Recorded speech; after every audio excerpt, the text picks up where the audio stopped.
আজি বাসবৰী চাৰিআলিত আগন্তুক লোকসভা নিৰ্বাচনৰ উপলক্ষে নিৰ্বাচনী কাৰ্যালয় শুভ উদ্বোধন কৰা হৈছে আৰু এই নিৰ্বাচনী কাৰ্যালয়ৰ শুভ উদ্বোধনৰ কাৰ্যসূচীত উপস্থিত থকা সন্মানীয় বিশিষ্ট ব্যক্তিসকলক নিশ্চয় আপোনালোকে দেখিছে আৰু তাৰোপৰি আমাৰ এই বাসবৰী গাঁৱৰ ৰাইজে এই নিৰ্বাচনী কাৰ্যালয়ৰ শুভ উদ্বোধনী কাৰ্যসূচীত স্বতঃস্ফূৰ্তভাৱে আগবাঢ়ি আহি যেনেভাৱে সহযোগ কৰিছে তাৰ কাৰণে মই ৰাইজক ধন্যবাদ জনোৱা নহয় মোৰ ফালৰ পৰা বহু মানে স্বাগতম জনাইছোঁ। এইকাৰণে যে ইমান গৰমকো নেওচি তেখেতসকলে আজি নিৰ্বাচনী উন্মোচনী কাৰ্যালয়ত উপস্থিত হৈ যি সঁহাৰি জনাইছে তাৰ কাৰণে মই অনুভৱ কৰিছোঁ যে আজি ননৌ লোকসভা সমষ্টিৰ সন্মানীয় প্ৰাৰ্থী সুৰেশ বৰা ডাঙৰীয়া ইতিপূৰ্বে বিভিন্ন সমষ্টিৰ বিভিন্ন ৰাইজে ইতিপূৰ্বে সিদ্ধান্ত কৰিছে এইবাৰ নগাঁও লোকসভা সমষ্টিটো ভাৰতীয় জনতা পাৰ্টীয়ে লাভ কৰিবৰ কাৰণে সক্ষম হ'ব।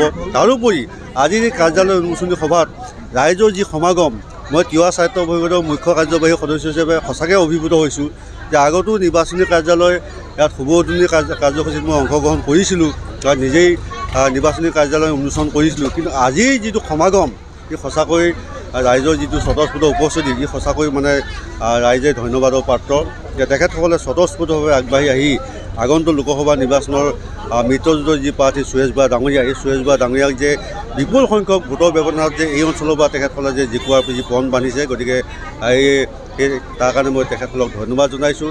মই আহি থকা দিনবিলাকতো আমাৰ এই বাসবৰী গাঁৱৰ যি স্বতঃস্ফূৰ্ত সঁহাৰি, বাসবৰী গাঁৱৰ যি ভোটবিলাকৰ যি কাৰ্যকৰ্তাসকলৰ যি স্বতঃস্ফূৰ্ত যিটো সঁহাৰি সেই সঁহাৰিয়ে সঁচাকৈ আমাক অভিভূত কৰিছে।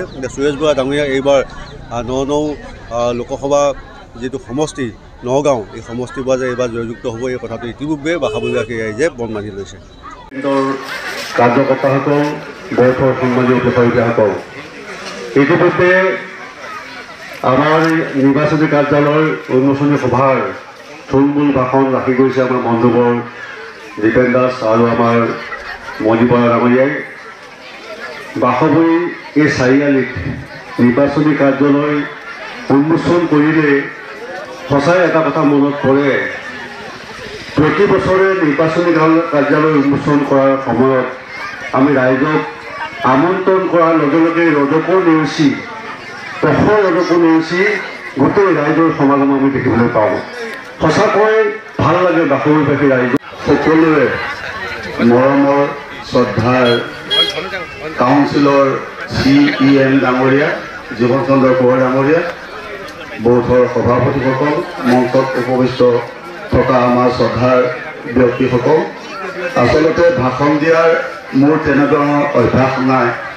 আমাৰ ভাষণবোৰ হয় মানে কিবা বাঁহৰ খৰাহীত পিতলৰ বাঁহ লগাৰ দৰে হয়। তথাপিতো মই আপোনালোকৰ লগত অলপ মত বিনিময় কৰিম যে আপোনালোকে এইবাৰ ভাৰতত নৰেন্দ্ৰ মোদীক বিচাৰে নে নিবিচাৰে ডাঙৰকৈ জোৰ কৰি কওকচোন। ভাৰতত নৰেন্দ্ৰ মোদীক বিচাৰে নে নিবিচাৰে? বিচাৰে ন? যদি নৰেন্দ্ৰ মোদীক বিচাৰে তেতিয়াহ'লে আমি কি কৰিব লাগিব যে আমি নৰেন্দ্ৰ মোদীক পুনৰ প্ৰধানমন্ত্ৰী পাতিবলৈ হ'লে আমি ইয়াত সুৰেশ বৰা আমাৰ প্ৰাৰ্থী মনোনীত প্ৰাৰ্থী বিজেপিৰ প্ৰাৰ্থী আমি ইয়াৰ পৰা আমি জিকাই পঠাব লাগিব নালাগে? আৰু এটা কথা সত্য দেই, এইটো আমি সকলোৱে জানো, সুৰেশ বৰা যদি আমি ভোটো নিদিওঁ হাৰিও থাকে কিন্তু ভাৰতত নৰেন্দ্ৰ মোদীৰ চৰকাৰ গঠন হ'বই, নৰেন্দ্ৰ মোদী প্ৰধানমন্ত্ৰী হ'বই। আমি যিহেতু সকলোৱে জানো যে নৰেন্দ্ৰ মোদী প্ৰধানমন্ত্ৰী হ'ব তেতিয়াহ'লে আমি কিয় সুৰেশ বৰাক ভোট নিদিম? আমি নিশ্চয় সুৰেশ বৰাক ভোট দিম আৰু নৰেন্দ্ৰ মোদী প্ৰধানমন্ত্ৰী হোৱাত আমি সকলোৱে তাত অৰিহণা যোগাম।